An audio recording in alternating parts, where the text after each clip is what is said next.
मान्या जैसे ही आरिफ को किस करने के लिए आगे बढ़ी, आरिफ ने जल्दी से मान्या के मुंह पर हाथ रख दिया और कहा, अंडस्को वाइफी जी।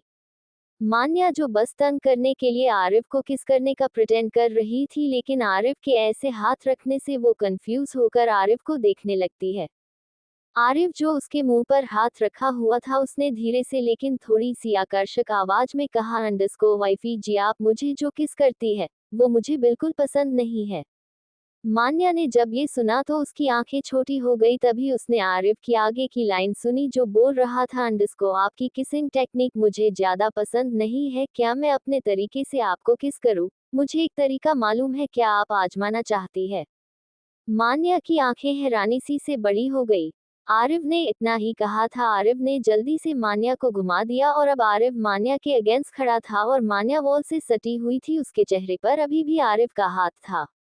आरिफ को ऐसे देख मान्या बहुत ज्यादा हैरान थी। वो कुछ कर नहीं पा रही थी। उसका पूरा शरीर मानो आरिफ के कंट्रोल में ही आ गया था। उसे होश तब आया जब उसे अपनी गर्दन पर किसी चीज की गर्माहट महसूस हुआ। उसने जल्दी से वहां देखा जहां आरिफ किस कर रहा था। उसे ऐसे किस करते देख जिंदगी में पहली बार मान्या का चेहरा लाल हो गया। उसको बहुत ज्यादा शर्म आ रही थी। उसे ये सब कभी महसूस नहीं किया था। वो बस अपने मन को संभाले बैठी थी, लेकिन आरिफ आज उसके मन के हर के कोने को अपने एहसासों से महका रहा था। वो उसे गर्दन से किस करते हुए उसके गालों पर आ गया। मान्या तो जैसे सदमे में ही चली गई थी। वो अपने मन में बोली, अंडस्को ये पंडित आखिर उसके साथ ये सब अचानक से कैसे करने लगा? आरिफ ने उसके गाल को काटा, जिससे मान्या ने घूर के आरिफ को देखा जहां उसे एक स्माइल दिख रही जैसे कि वो कुछ करने वाला हो। मान्या को समझ नहीं आया। तभी आरिफ ने उसके फेस से हाथ हटा लिया और जल्दी से उसकी लिप पर किस कर लिया। मान्या तो जैसे इस चीज के लिए रेडी ही नहीं थी। उसने आरिफ को जल्दी से दूर करना चाहा, लेकिन मान्या को क्या ही पता था, आरिफ दिखता तो शरीफ था लेकिन हरकतें बिल्कुल शरीफों जैसे नहीं थी। फिर क्या था, आज आरिफ ने दिखा ही दिया अपना सराफत। उसने मान्या के दोनों हाथों को एक हाथ से पकड़ा और ऊपर वॉल के अगेंस्ट प्रेस कर दिया और दूसरा हाथ से मान्या के कमर को अपनी तरफ खींच के पकड़ लिया और उसे पैशनेटली किस करने लगा। मान्या तो पागल हो रही थी कि वो अब आरिफ से बचे कैसे। बेचारी जो थोड़ा सा आरिफ को परेशान करना चाहती थी, वो अब खुद परेशान हो रही थी। उसने अपने हाथ को छुड़ाना चाहा, लेकिन आरिफ की पकड़ बहुत मजबूत थी। मान्या ने अब कोशिश छोड़ दी, लेकिन आरिफ ने मान्या के लाल होते हुए चेहरे को देखा तो एक स्माइल के साथ उसे छोड़ दिया और उसके हाथों को भी छोड़ दिया, जिससे मान्या के हाथ आरिफ के कंधों पर आ ठहरे। आरिफ का हाथ अभी भी मान्या के कमर में था। दोनों गहरी गहरी सांस ले रहे थे। मान्या गहरी सांसें लेते हुए बोली, अंडस्को तुम पागल हो, तुम मुझे किस कैसे कर सकते हो? आरिफ ने कहा, अंडस्को जैसा आप मेरे साथ करना चाहती थी वैसे, लेकिन देखिए मैंने आज आपको कॉपी नहीं किया।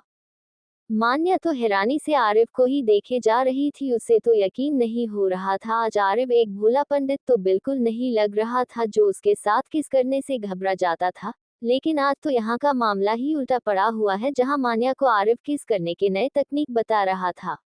मान्या ने कहा, अंडस्को बट मैंने ब्रश नहीं किया है और तुम मुझे ऐसे कैसे किस कर सकते हो? आरिफ ने उसकी बात सुन के एक स्माइल दी और कहा, अंडस्को कोई नहीं, हम दोनों तो पति पत्नी हैं, अब ये सब होना तो रोज की बात होगी। अब से तो क्यों ना आज से ही शुरुआत शुरू कर दे? मान्या ने कंफ्यूज होकर पूछा, अंडस्को किस चीज की शुरुआत? आरिफ ने एक स्माइल के साथ कहा, अंडस्को गुड मॉर्निंग किस की। आरिफ की बातें सुन मान्या का चेहरा लाल हो गया। वो शर्मा रही थी, जिसे आरिफ को बड़ा मजा आ रहा था। अरे भाई, हमारा आरिफ कब तक अपनी माफिया बीवी की जुल्म सहता रहता?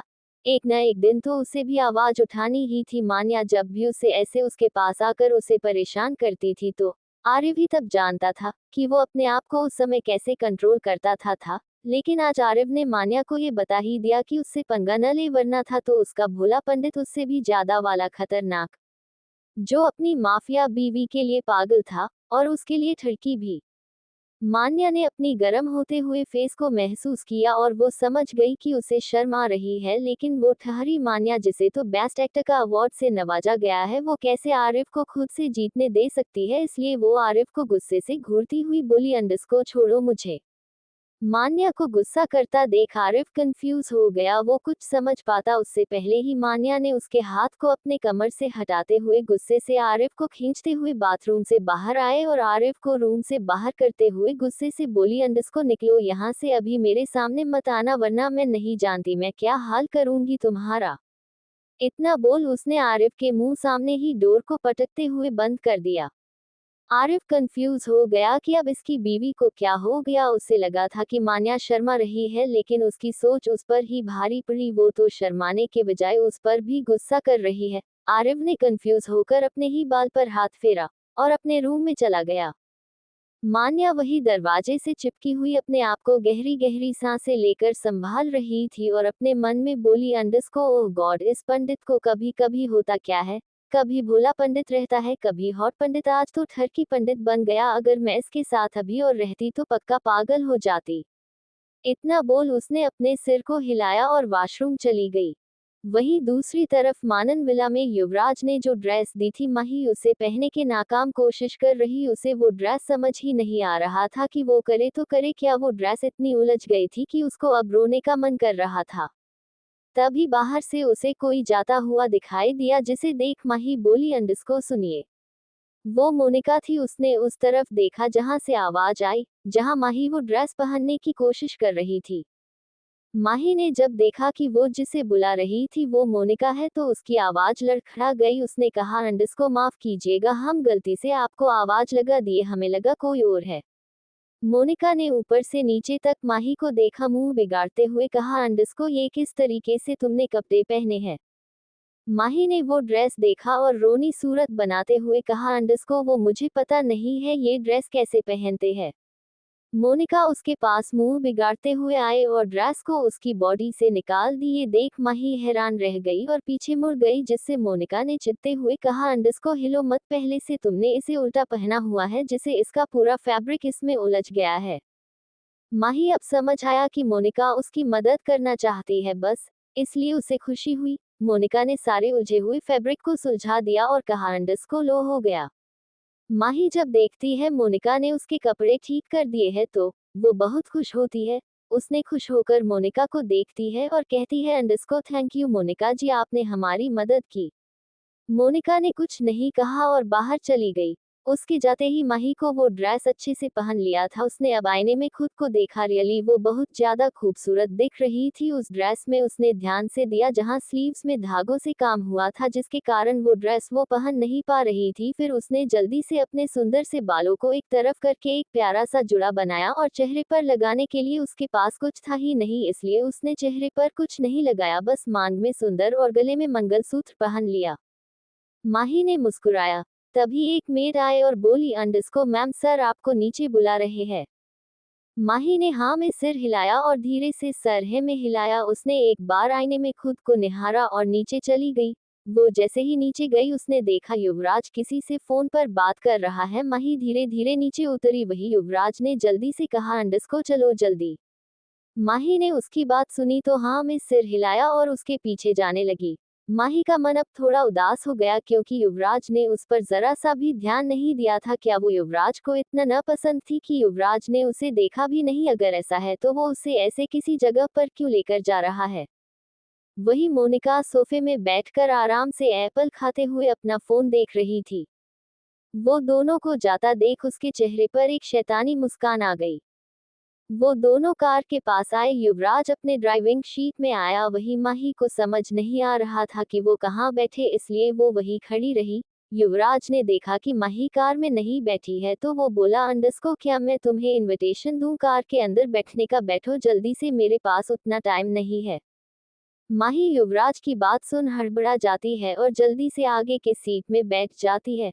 लेकिन जब उसे याद आता है कि वो कहाँ बैठी है तो उसे लगा कि उसे वहां नहीं बैठना चाहिए था, इसलिए वो नीचे उतरने के लिए वो जैसे ही कार से उतरने वाली थी कि तभी ही युवराज ने कार स्टार्ट कर दी। माही इसके लिए रेडी नहीं थी। वो आगे की ओर झुकती उससे पहले ही युवराज ने एक हाथ उसके आगे रख दिया और कार को ब्रेक लगाते हुए बोला, अंडस्को क्या तुम पागल हो? सीट बेल्ट क्यों नहीं लगाया है तुमने? माही जो अचानक से कार रुकने से उसकी सांसें तेज हो गई थी, वो बोलना चाहती थी लेकिन बोल नहीं पा रही थी। अंडस्को वो मैं युवराज ने चिढ़ते हुए कहा, अंडरस्कोर शांति से बैठो और सीट बेल्ट लगाओ।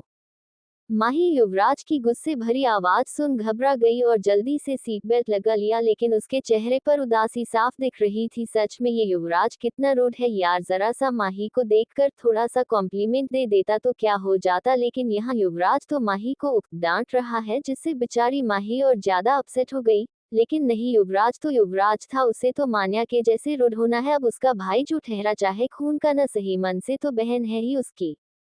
वही युवराज भी माही की उदासी देख समझ नहीं पा रहा था कि वो ऐसे मुरझाई हुई क्यों बैठी है। युवराज ने तो माही को देखकर ही उसके मन के एक कोने की धड़कनें बढ़ गई थी। वो जब सीढ़ियों से नीचे उतरकर नीचे आ रही थी तभी उसके मन में माही की छवि छप चुकी थी, लेकिन वो उस समय उसे दिखाना नहीं चाहता था और जानबूझ के किसी को कॉल लगा दिया था ताकि वो माही को ये जताए वो उसके लिए कोई मायने नहीं रखती है, जो कि बखूबी माही पर काम भी किया।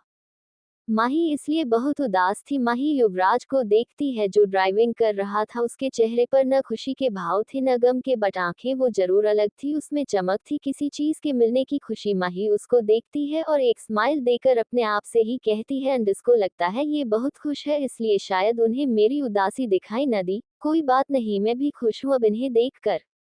वही दोनों एक बैंक्वेट हॉल पहुंच गए जहां मानव को शादी होने वाली थी। युवराज ने माही को कहा, अंडस्को नीचे उतरो।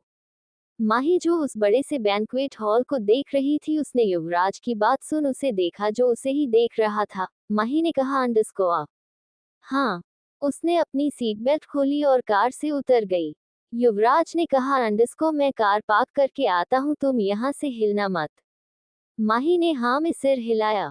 युवराज वहां से चला गया। वही माही तो बस वहां से आते जाते लोगों को बस देखे जा रही थी। उसने सोचा कि शायद किसी की शादी है जहां युवराज उसे लेकर आया है, लेकिन किसकी शादी है वो यहाँ वहां देख रही थी। तभी उसे वहां का बोर्ड दिखा जहां उसने मानव वेड्स काव्या लिखा हुआ था। उसे पढ़ के माही कुछ सोचने लगी। तभी तभी वहीं से गुजर रही लड़की माही को देखती है तो वो उसके पास जाकर माही को गले लगा लेती है। माही हैरान रह जाती है।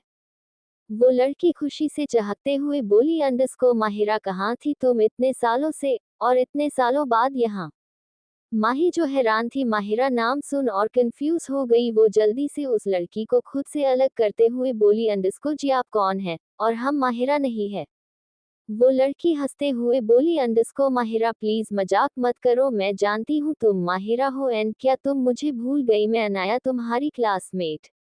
माही और कंफ्यूज हो गई। वो बोली, अंडस्को जी माफ कीजिएगा लेकिन मैं आपको सच में नहीं जानती हूँ।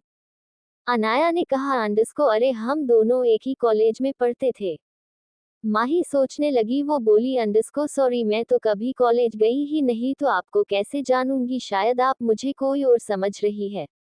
वही युवराज उन दोनों को बात करते हुए देख लेता है। वो उन दोनों के पास जाता है जिसे देख अनाया बड़े ध्यान से देखती है और हैरानी से कहती है, अंडस्को सीनियर युवराज। युवराज वो लड़की को देखता है और सोचता है क्या वो ये लड़की को जानता है। वो लड़की जल्दी बोली, अंडस्को आई मीन मिस्टर मानन हेलो। युवराज उसे देखता है और कहा, अंडस्को हेलो मिस, क्या मैं आपको जानता हूँ। अनाया हैरान रह जाती है क्योंकि युवराज और माही दोनों ही अनाया को जानते थे, लेकिन वो दोनों ऐसे क्यों बिहेव कर रहे जैसे कि वो उसे जानते ही भी है, और कहती है, अंडस्को मिस्टर मानन हम एक ही कॉलेज में पढ़ते थे और आप मेरे सीनियर थे। युवराज ने उसे देखा फिर कहा, अंडस्को ओह रियली, बट मुझे उतना याद नहीं। ओके तो मैं अब चलता हूँ। इतना बोल वो माही को देखता है जो उसे ही देख रही थी, लेकिन हैरानी की बात तो ये थी कि उसके चेहरे पर कोई भाव नहीं थे। युवराज ने कहा, अंडस्को चलो अंदर। माही ने हाँ में सिर हिलाया और अंदर चली गई। वही अनाया युवराज को ऐसे माही को ऐसे ले जाते देख हैरान थी। उसने अपने मन में कहा, अंडस्को ये हो क्या रहा है, क्या युवराज और माहिरा एक साथ है, लेकिन कैसे। वो फिर सोचती है कि वो लड़की ने कहा वो लड़की माहिरा नहीं है तो वो है कौन, शायद उससे गलती हो गई होगी। वैसे भी उस दिन के बाद मैंने माहिरा की कोई खबर सुनी भी नहीं थी। उसने एक गहरी सांस ली और अपने मन को झटक के अंदर चली गई। वही अंदर जाकर माही से युवराज ने पूछा, अंडस्को वो लड़की कौन थी। माही से ऐसे अचानक कोई सवाल पूछने से माही चौंक गई। फिर उसने युवराज को कहा, अंडस्को मुझे नहीं पता, वो बोल रही थी मैं उसकी कॉलेज में पढ़ती थी, लेकिन मैं तो कभी कॉलेज गई ही नहीं तो मैं उसे जाऊंगी कैसे। युवराज ने देखा माही ने सर नीचे किया है, उसने हाँ में सिर हिलाया और अंदर जाने लगे। वही मानव जो कब से युवराज को याद किए अपने पैर को हिलाए जा रहा था, जिससे परेशान होकर उसके बगल बैठी लड़की बोली, अंडस्को क्या कर रहे हो, मेहमान है, थोड़ी तो इज्जत रख लो। मानव ने बगल बैठी दुल्हन को देखा और टेंशन लेते हुए कहा, अंडस्को मैं अपने दोस्त युवराज का वेट कर रहा हूँ, तुम्हारी ही डिमांड थी कि वो माही को भी लेकर आए, लेकिन वो लाना नहीं चाहता था, जिसके कारण वो मुझसे आज सुबह से बात तक नहीं किया है। ऐसा ना हो कि वो खुद ही ना आए शादी में।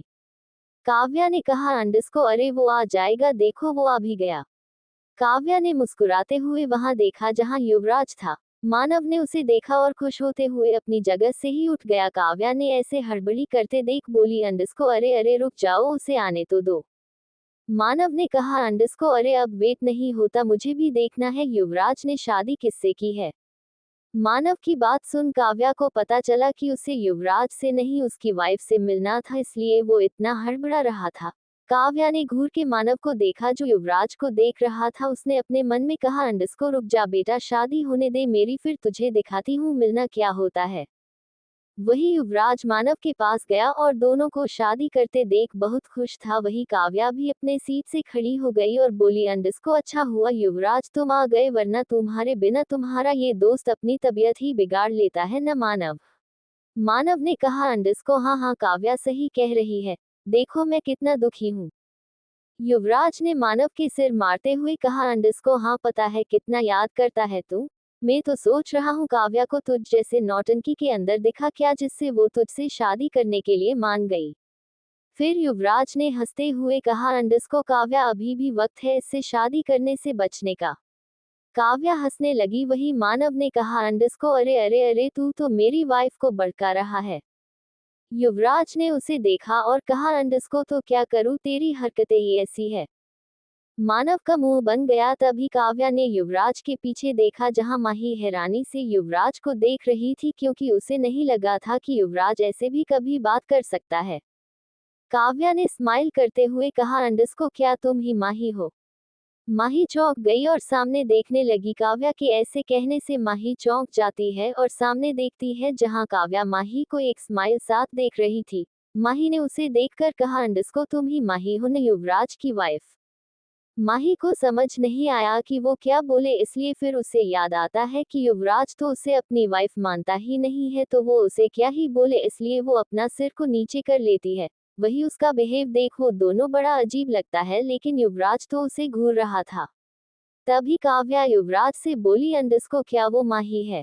युवराज ने बस हाँ में सिर हिला दिया। काव्या युवराज को देखकर मुस्कुरा उठी और उसे लेने नीचे जाने ही वाली थी कि युवराज ने उसे रोक लिया और कहा, अंडस्को कहाँ जा रही हो। काव्या ने मुंह बनाते हुए कहा, अंडस्को जब उसका पति है अपनी वाइफ को स्टेज के नीचे लेने नहीं जा रहा है, तो उसकी फ्रेंड तो जाएगी ना उसे लेने। युवराज ने आंखें छोटी करते हुए पूछा, अंडस्को मानव का असर दिखने लगा है तुम्हारे अंदर, दोनों के दोनों बस नौटंकी करना जानते हैं। काव्या ने बड़ी सी स्माइल दी और दांत दिखाते हुए कहा, अंडस्को अब मुझे भाषण देना बंद करो, जाओ अपनी वाइफ को लेने। युवराज ने रुड टोन में कहा, अंडस्को उसके पैर है, वो खुद ऊपर स्टेज पर आ सकती है। ये सुन काव्या बोली, अंडस्को अगर उसमें इतनी हिम्मत होती तो आ नहीं जाती अभी तक, क्या पता नहीं तुमने मेरे भाभी को कितना खुद से डरा के रखा होगा कि वो बेचारी ऊपर आने से भी डर रही है। वही युवराज काव्या की बातों को सुन इरिटेट हो रहा था। उसने कहा, अंडस्को ओके ओके समझ गया, तुम चाहती हो कि मैं उसे लेने जाऊं, ओके तुम्हारी ख्वाहिश पूरा कर देता हूं मैं, तब तक ले जाओ अपने पति के पास। काव्या ने बड़ी सी स्माइल कर दी और मानव के पास चली गई। वही युवराज चिढ़ के भाव से उसके पास गया और अपना हाथ आगे बढ़ा दिया। वही माही जो कब से गुमसुम सी खड़ी थी, उसके आंखों के सामने किसी का हाथ आता देख थोड़ी हैरान रह गई। उसने अपनी नजरें उठाई जहां युवराज उसे चिढ़ के देख रहा था। माही तो बस उसे देखे ही जा रही थी, उसे समझ नहीं आ रहा था कि वो करे क्या। तभी युवराज की सर्द आवाज आए, अंडस्को देख क्या रही हो, हाथ आगे बढ़ाया है तो थामने में शर्मा रही है, तुम्हें जल्दी करो मेरे पास टाइम नहीं है। माही उसकी इतनी सर्द आवाज सुन घबरा गई और जल्दी से अपना हाथ युवराज के हाथों में दे दिया। उसका हाथ अपने हाथों में महसूस कर युवराज को कोई याद आ गया जहां एक छोटी सी बच्ची उसे अपने हाथ को दे रही है। युवराज ने झट से अपने ख्यालों को अपने दिमाग से निकाला और माही को ऊपर ले आया। वही माही अभी भी नीचे सर किए हुए थी, जैसे कि उसे किसी के सामने आने से घबराहट हो रही हो। उसने अपने एक हाथ का कस के मुट्ठी बंधी हुई थी। वही युवराज उसके हर एक रिएक्शन को देख रहा था। उसने अपने हाथ को कस के दबाया जहां उसने माही का हाथ पकड़ा था। तभी माही को अपने हाथों पर युवराज की हाथों की गर्माहट महसूस हुआ, जैसे कि उसे बता रहा हो वो उसके साथ है तो उसे घबराने की जरूरत नहीं है। तभी माही के कानों में बहुत ठंडी आवाज आए, एंड इसको यहाँ ठीक से बिहेव करो, यहाँ तुम मेरी वाइफ हो और ये बात यहाँ पर लगभग सभी को पता है, और मेरे फ्रेंड्स के सामने कुछ भी ऐसा मत कहना कि तुम्हें मेरे गुस्से का सामना करना पड़े। माही उसकी बात सुन सहम जाती है। वो अपने आप को कंट्रोल करके सामने देखती है जहाँ दो लोग मुस्कुराते हुए उसे ही देख रहे थे। युवराज माही का हाथ पकड़े जाने लगा। वही माही घबराते हुए उसके साथ जा रही थी। काव्या ने जल्दी से माही के पास आते हुए कहा, अंडस्को मैं काव्या, युवराज की मुंह बोली बहन बोलो कि उसके दोस्त की वाइफ, लेकिन माही तुमसे मिलकर बहुत अच्छा लगा। इतना बोल वो उसके गले लग गई। वही माही भी मुश्किल से मुस्कुराते हुए उसे देखने लगी। वही मानव भी उससे हाथ मिलाते हुए कहा, अंडस्को मैं मानव, थैंक यू, आप मेरे शादी में आई। माही ने मुस्कुरा दिया लेकिन कुछ बोली नहीं। तभी मानव ने कहा, अंडस्को अरे तुम दोनों खड़े क्यों हो, जाओ बैठ जाओ। युवराज ने हाँ में सिर हिलाया। तभी काव्या ने माही को पीछे से देखा जहां उसे एक निशान दिखाई दिया, जिसे देख काव्या चौंक गई और बोली, अंडस्को है वेट। तीनों ने कंफ्यूज होकर काव्या को देखा, जिसे देख काव्या बोली, अंडस्को वो मैं माही के साथ थोड़ा और बात करना चाहती हूँ। युवराज ने कहा, अंडस्को नहीं, अभी अपने पति पर ध्यान दो, मैं बाद में बात करवा दूंगा तुम्हारा। काव्या कुछ नहीं बोली और हाँ में सिर हिला दिया। वही दूसरी तरफ सार्थक को मुंबई वापस जाना था और सब लोग मीन्स मान्या को छोड़ के उसे मान्या के विला के बाहर छोड़ने आए थे। नवीन आना तो नहीं चाहता था, लेकिन मेघना को सार्थक से बात करता देख वो बर्दाश्त भी नहीं कर सकता था, इसलिए चिढ़े हुए भाव थे उसे सार्थक फूटी आंख नहीं सुहा रहा था। क्योंकि जब से आरिव ने उसे सार्थक की ये बात बताई है कि सार्थक को शादीशुदा लड़कियां बहुत पसंद करती है और इतना करती है कि उसके लिए अपने हस्बैंड को डाइवोर्स भी दे सकती है, यही बात तो नवीन के मन में बैठ गई। उसका रिलेशन मेघना के साथ तो वर्ल्ड वॉर जैसे चलती थी और उसके लिए मेघना को संभाला जैसे नामुमकिन था। और आरिफ की ये बात सुन कि सार्थक को शादीशुदा लड़कियों में इंटरेस्ट है तो उसका मन इंश्योर हो गया। अरे वो अपनी मेघना को किसी को कैसे दे सकता था, चाहे उनके बीच हजार झगड़े हो, लेकिन मेघना उसकी थी सिर्फ और सिर्फ उसकी। वही मेघना आराम से सार्थक से बात कर रही थी, जिसे देख नवीन का खून खौल रहा था, लेकिन उसने अपने आप को संभाले हुआ था, वरना आज वो सार्थक को उसकी पूरी डॉक्टरी याद करवा देता। वही आरिफ को नवीन का ऐसे जलभुन कर सार्थक को देखना बड़ा मजा आ रहा था। उसने एक खतरनाक स्माइल दी और सामने मेघना को देखने लगा। वही मेघना बोल रही थी, अंडस्को डॉक्टर सार्थक अब आप यहाँ बेंगलुरु कब आएंगे, मुझे आपके ये रिसर्च के बारे में और जाना है। मेघना ने एक्साइटेड होते हुए कहा। सार्थक ने मुस्कान के साथ कहा, अंडस्को अगर मैं ना आ पाऊँ तो आप आ जाएगा मुंबई, वहाँ हमने इस ट्रीटमेंट की अच्छी खासी रिसर्च कर डाली है। मेघना एक्साइटेड होते हुए कहा, अंडस्को ओके ओके, मैं जल्दी ही मुंबई आऊंगी, वैसे भी वहां मेरे कोर्ट की हेयरिंग वही पड़ी है।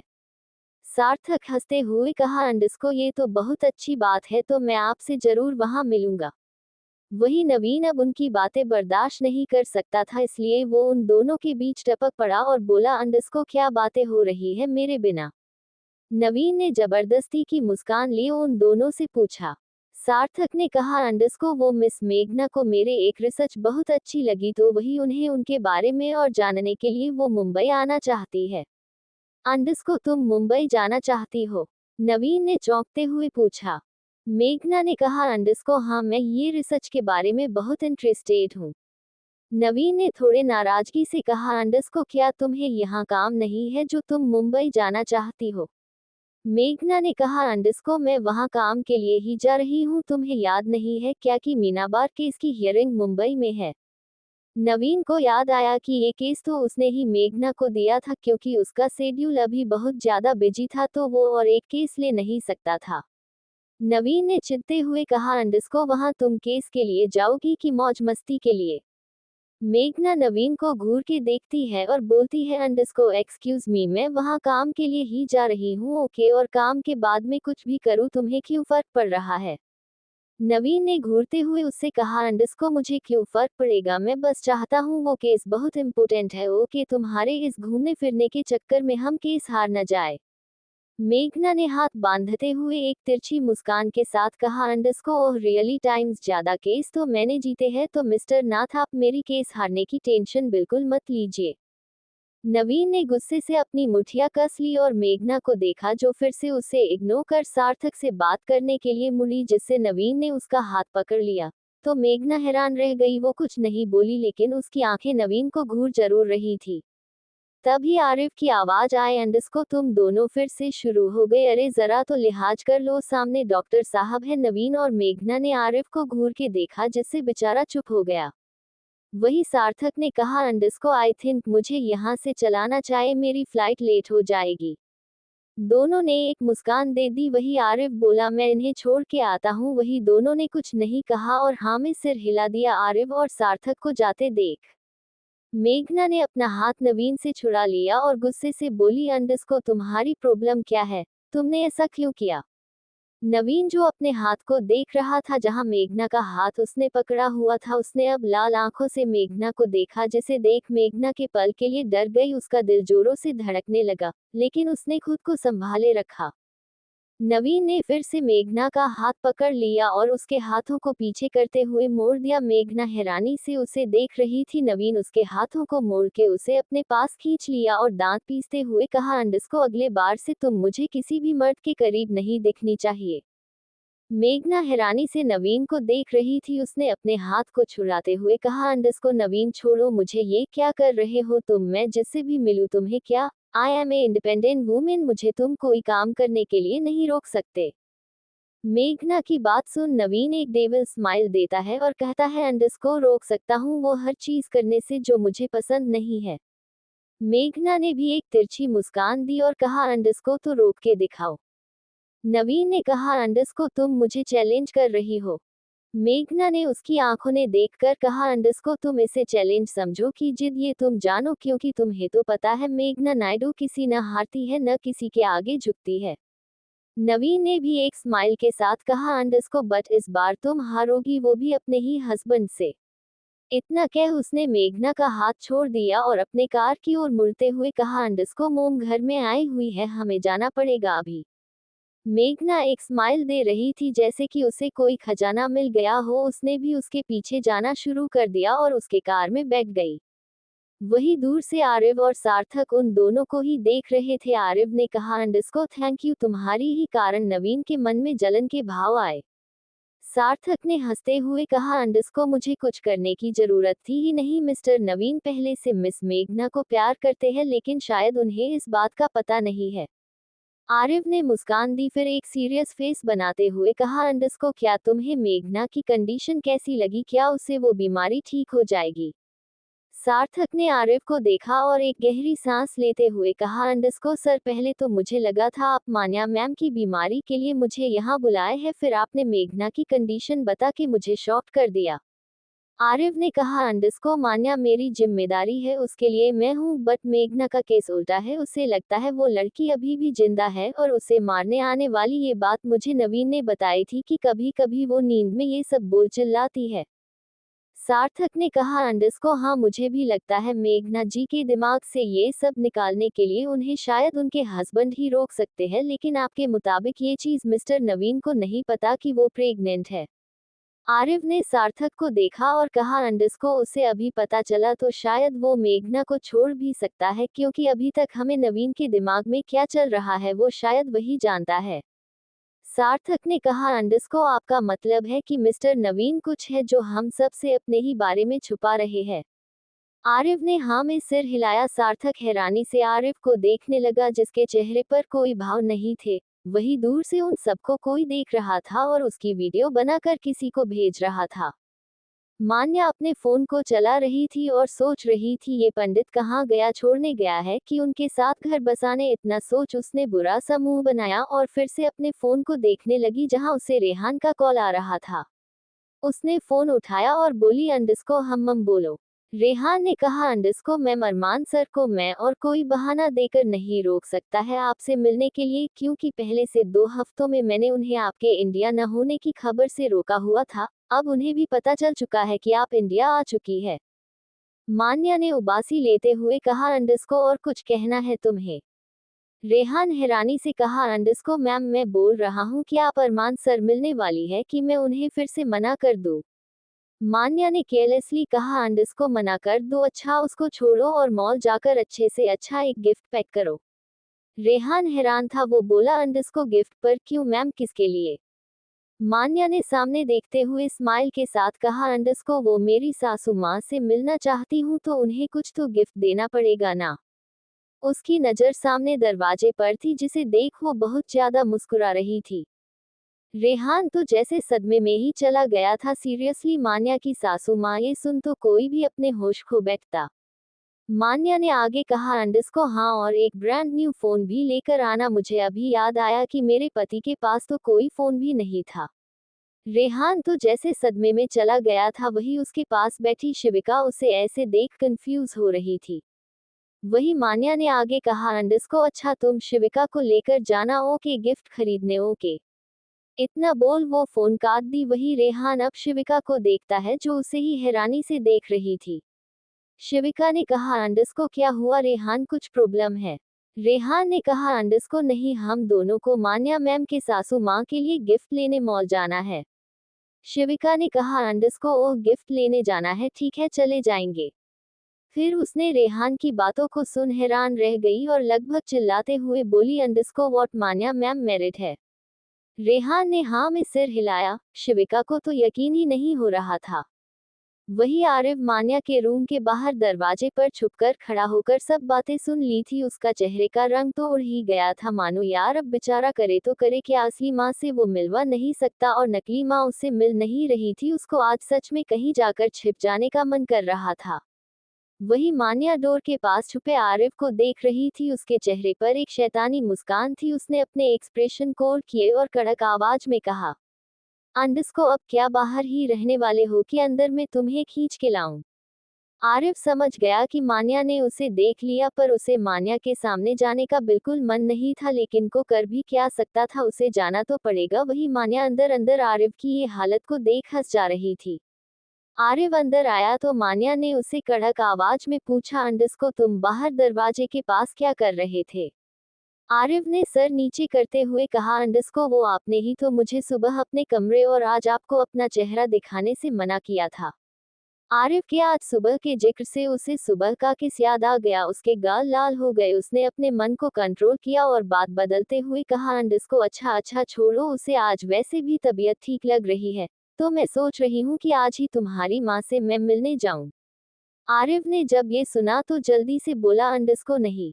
मान्या ने आरिफ को देखा। आरिफ ने कहा अंडस्को अभी तो आपको तबीयत ठीक हुई है, अब उस गांव में जाकर क्यों खुद को मुसीबत डालना चाहती है?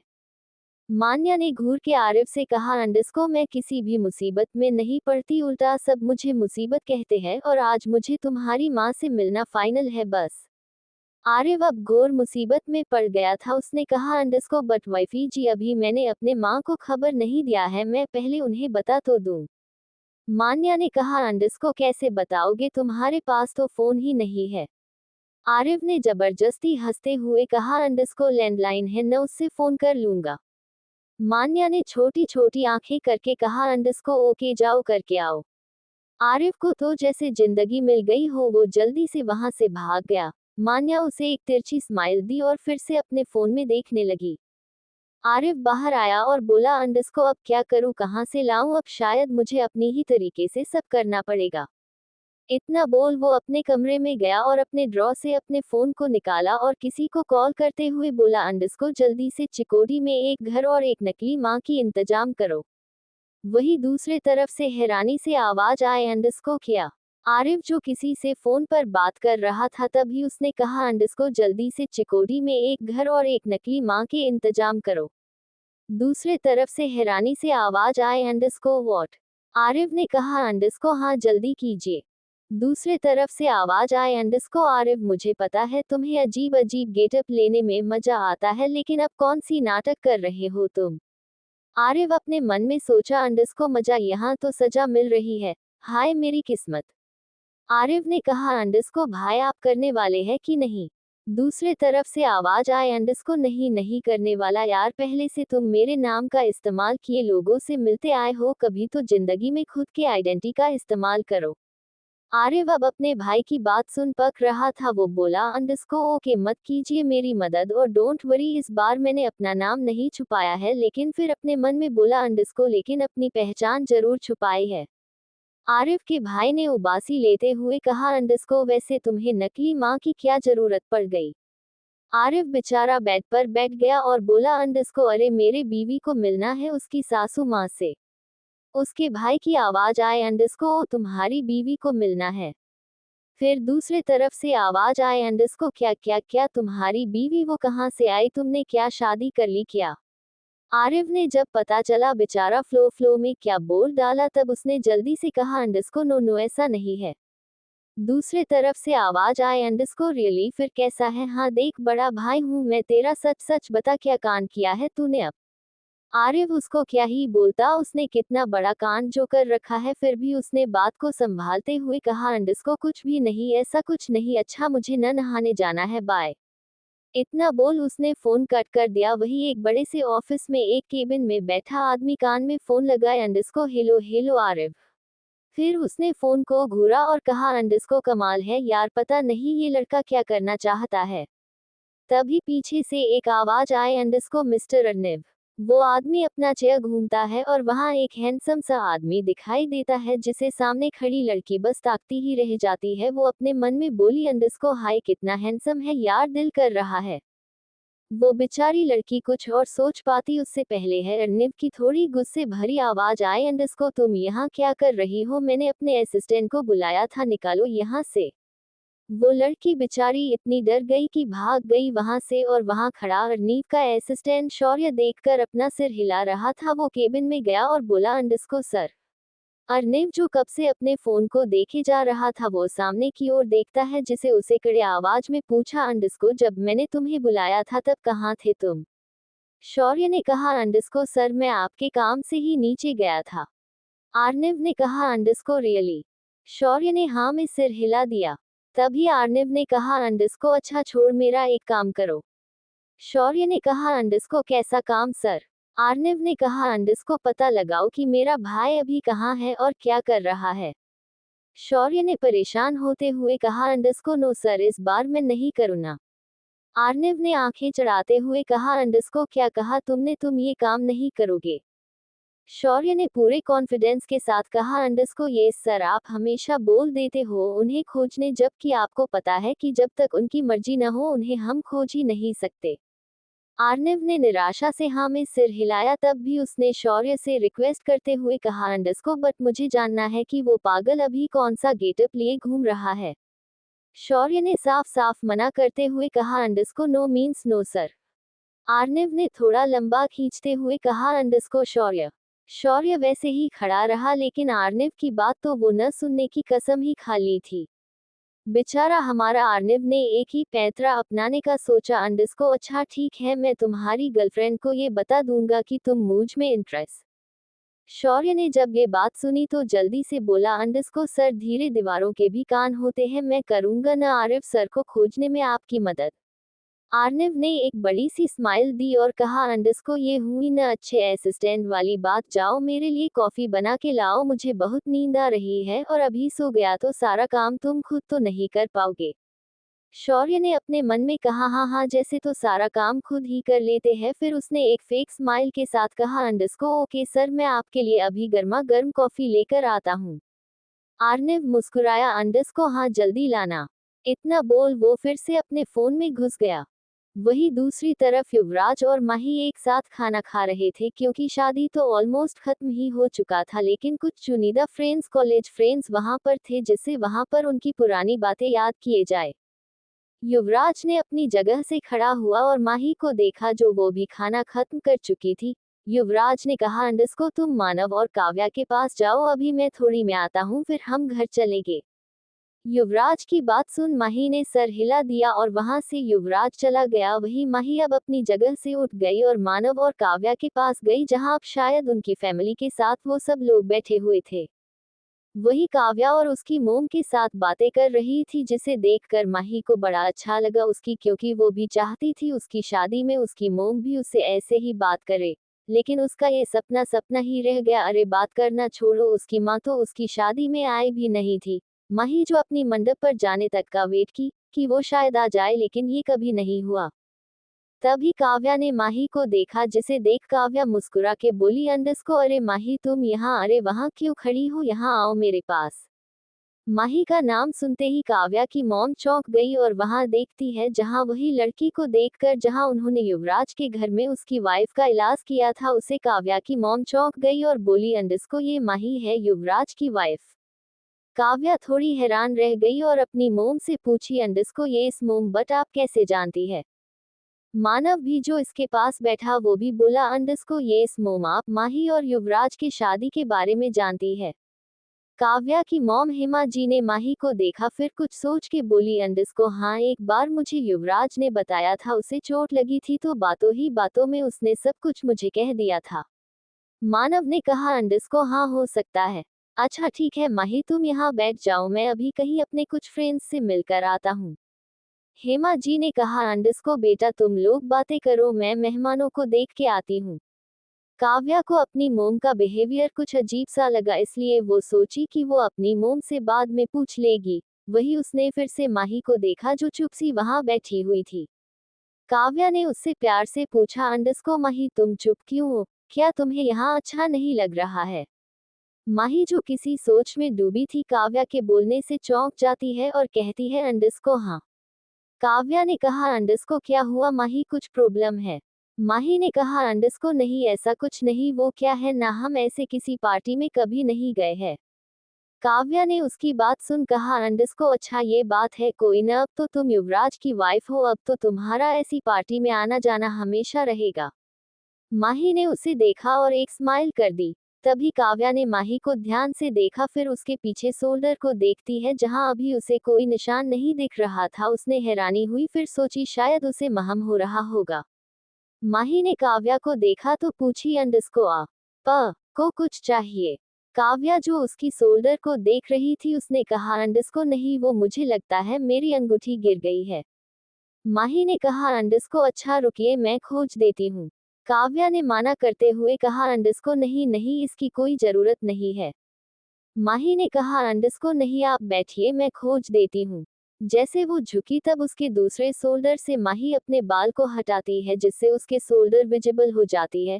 और काव्या वहां देख हैरान रह जाती है और हैरानी से माही को देखने लगती है जो काव्या की अंगूठी खोज रही थी। तभी काव्या को माही की आवाज आए, अंडस्को क्या ये है आपकी अंगूठी। काव्या वो अंगूठी देखती है और हाँ में सिर हिला देती है और थैंक यू कहती है। माही एक बड़ी सी स्माइल देती है।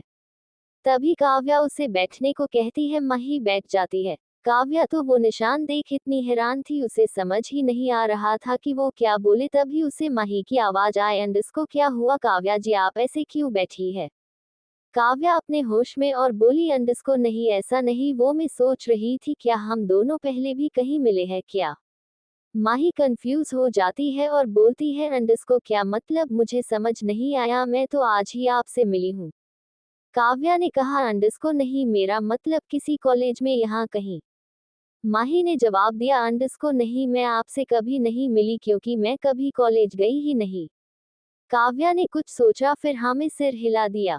तभी मानव ने काव्या को बुला लिया और कहा, अंडस्को काव्या यहाँ आओ, मुझे तुम्हें किसी से मिलवाना है। काव्या ने हाँ में सिर हिलाया और माही से कहा, अंडस्को तुम यही बैठी रहना ओके मैं अभी आती हूँ। माही ने हाँ में सिर हिलाया और कहा, अंडस्को ठीक है। काव्या वहां से चली गई। वही उसके जाते ही सब माही को देखने लगे, वो बहुत खूबसूरत जो लग रही थी बिना मेकअप के भी। तभी यहाँ एक लड़का उसके पास आकर बैठ गया, जिससे माही थोड़ा अनकंफर्टेबल हो गई। वो उठने लगी तभी वो लड़के ने उसका हाथ पकड़ लिया, जिससे माही और घबरा गई। वो हकलाते हुए कहा, अंडस्को प्लीज मेरा हाथ छोड़ दीजिए, आपने मेरा हाथ क्यों पकड़ा है। तभी वो लड़का बोला, अंडस्को तुम माहिरा हो न राइट। माही परेशान हो गई और उससे हाथ छुड़ाते हुए कहा, अंडस्को देखिए, मैं माहिरा नहीं हूँ, प्लीज आप मुझे परेशान मत कीजिए। वो लड़का उसका हाथ पकड़ लेता है जिससे माही को गुस्सा आ जाता है और वो लड़का उससे बदतमीजी पर तुल आता और कहता है, अंडस्को मुझे पता है तुम माहिरा हो, तुम मुझे कैसे भूल सकती हो, मैं अमन हूँ। माही उससे हाथ छुड़ाते हुए कहा, अंडस्को मैं किसी भी अमन को नहीं जानती हूँ, प्लीज छोड़ो मुझे। अमन जो उस लड़के का नाम था वो बोला, अंडस्को ऐसे कैसे, इतनी सालों बाद तुम मुझे मिली हो, ऐसे कैसे छोड़ दूँ। हाँ, माही को अब बहुत गुस्सा आया, वो पीछे मुड़ी और एक थप्पड़ लगा दी जिससे अमन का सिर एक तरफ झुक गया। वही सब ये नजारा देख हैरान थे, वही युवराज भी माही का ये रूप देखकर, लेकिन जब उसने वो लड़के हरकत देखी जिससे उसकी मुठिया कस गई, वो लड़का अब गुस्से में बोला, अंडस्को तुम्हारी इतनी हिम्मत की अमन राजवंशी को थप्पड़ मारो। उसने इतना कह माही के बालों को पीछे से पकड़ लेता है। वही वो सीन सब देख रहे थे लेकिन कोई कुछ कह नहीं रहा था। युवराज वहां आया और अमन को एक पंच उसके गालों पर मारता है जिससे अमन का हाथ माही के बालों से छूट जाता है। माही जो कब से दर्द से अपने बाल छुड़ाने की कोशिश कर रही थी, युवराज को देखकर उसके सांसों में सांस आता है। वही युवराज गुस्से से अमन की कॉलर पकड़ लेता है और गुस्से से कहता है, अंडस्को how dare to touch my wife. वही युवराज की बातें सुन सब हैरान रह जाते हैं, यहाँ तक माही भी, लेकिन उससे ज्यादा हैरान तो अमन था। वो बोला, अंडस्को युवराज तुम यहाँ कैसे, और तुमने क्या कहा ये लड़की तुम्हारी वाइफ है। युवराज उसको देखता है और गुस्से और एक पंच मारते हुए बोला, अंडस्को यस वो मेरी वाइफ है, हिम्मत कैसे हुई तेरा इस गंदे हाथों से छूने की। अमन हैरान रह गया, वो बोला, अंडस्को युवराज क्या बकवास कर रहा है, तूने इससे शादी की है, पर क्यों, तेरी तो त्रिशा गर्लफ्रेंड थी ना। युवराज तो उसकी बात सुन ही नहीं रहा था, लेकिन त्रिशा का नाम सुन उसका पारा और चढ़, वो उसे गुस्से से और पीटने लगा जिससे अमन की हालत बहुत खराब हो गई।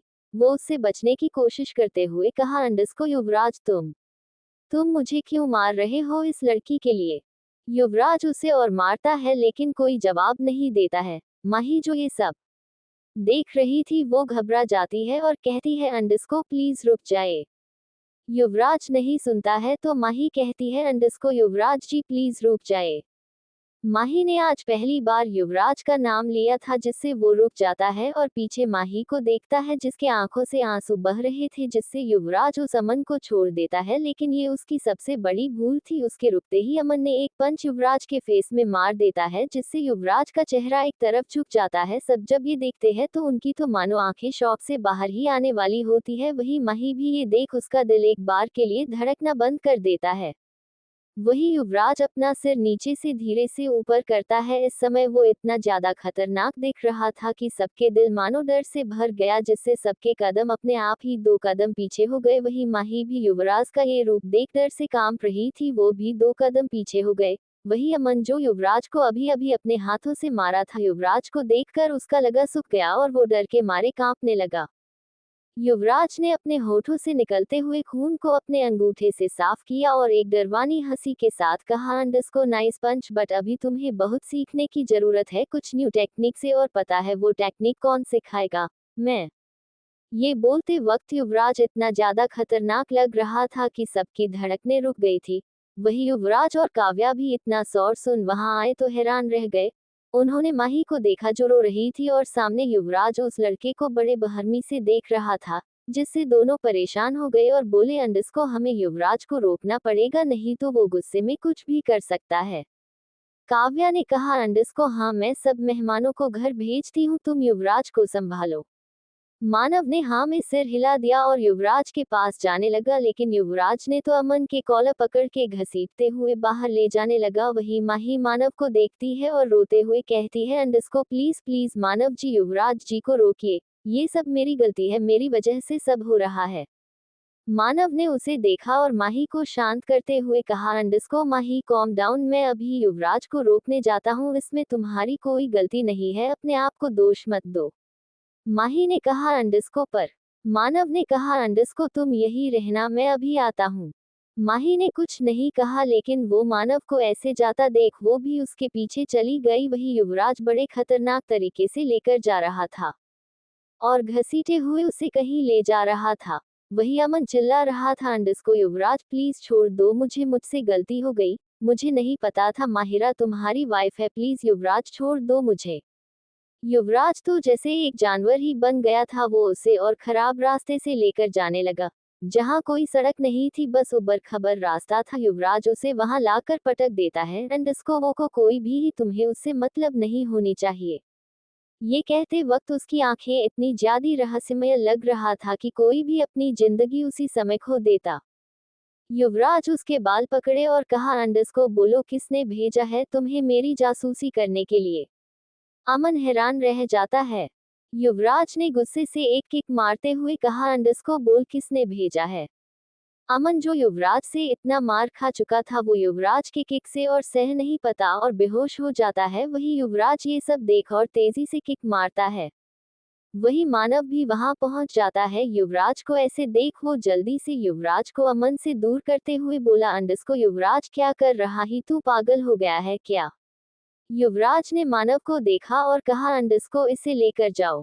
मानव समझ गया कि युवराज कहाँ अमन को ले जाने बोल रहा है। वही माही युवराज को खोज रही थी, तभी उसकी ड्रेस एक जगह फंस जाती है, जिसे माही ध्यान नहीं देती और आगे जाने लगती है। लेकिन उसकी ड्रेस का फैब्रिक की सिलाई अब धीरे धीरे खुले जा रही थी, लेकिन माही को ये बात पता नहीं थी।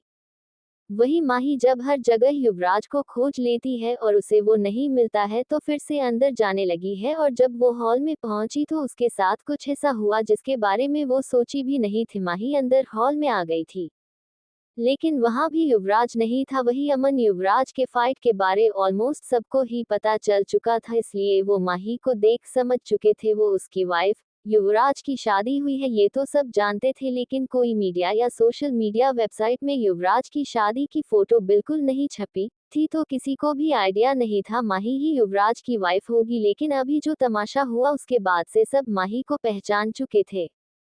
वही माही मुरझाया हुआ मुंह लिए हॉल में पहुंची और एक टेबल के सामने खड़ी हो गई। वही सब लोग उसे अजीब नजरों से देख रहे थे। सबकी नजरें महसूस कर माही बहुत ज्यादा अनकंफर्टेबल महसूस कर रही थी। तभी एक गर्ल्स का ग्रुप उसके पास आने लगी। माही जो गुमसुम एक टेबल के पास बैठी थी, वो गर्ल्स वही बैठ जाती है, और माही ने जब ये देखा तो वो थोड़ा दूर खिसक गई।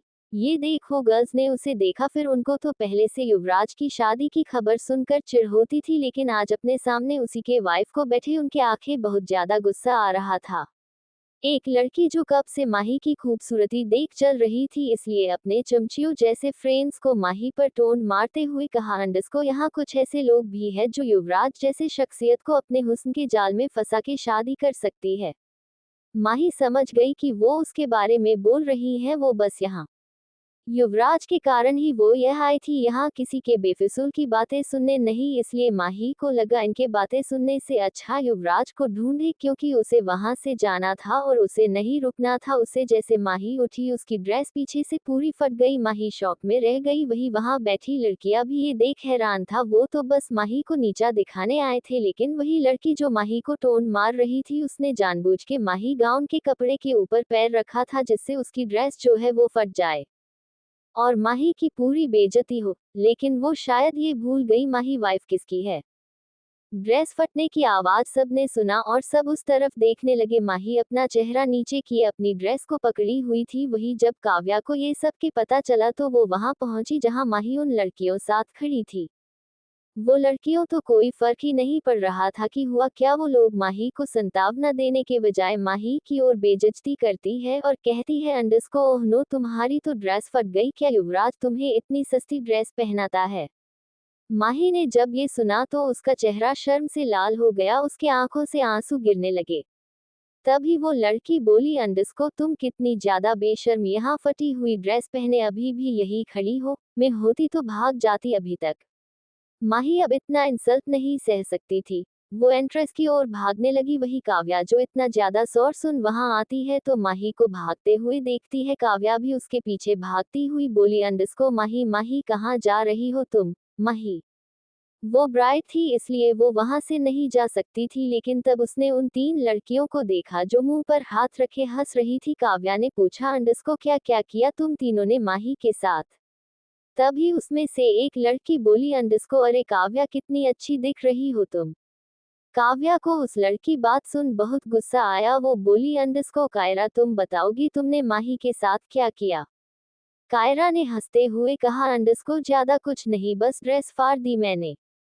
काव्या ने जब ये सुना तो उसका गुस्सा सातवें आसमान में पहुंच गया। वो गुस्से से चिल्ला के बोली अंडरस्को तुम्हारी इतनी हिम्मत कैसी हुई। युवराज को पता चला तो वो तुम तीनों को छोड़ेगा नहीं। तभी एक लड़की बोली अंडरस्को ओ प्लीज काव्या हम जानते हैं कि युवराज की शादी किससे और क्यों हुई है सो वो अभी भी त्रिशा से ही प्यार करता है।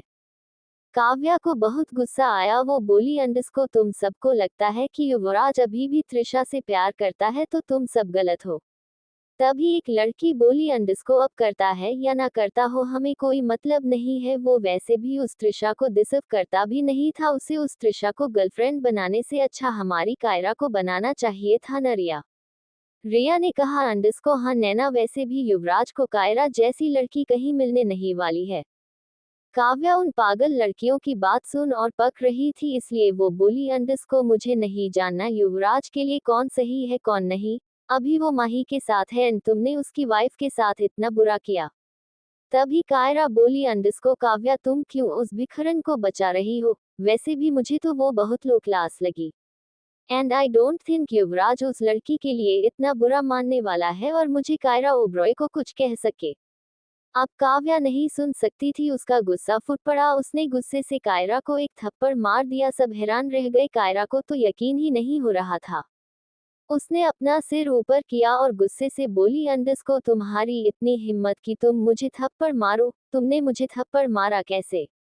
काव्या ने एक थप्पड़ मारते हुए कहा अंडरस्को ऐसे और तूने माही के बारे में कहा है ना युवराज तुम तीनों को छोड़ेगा नहीं।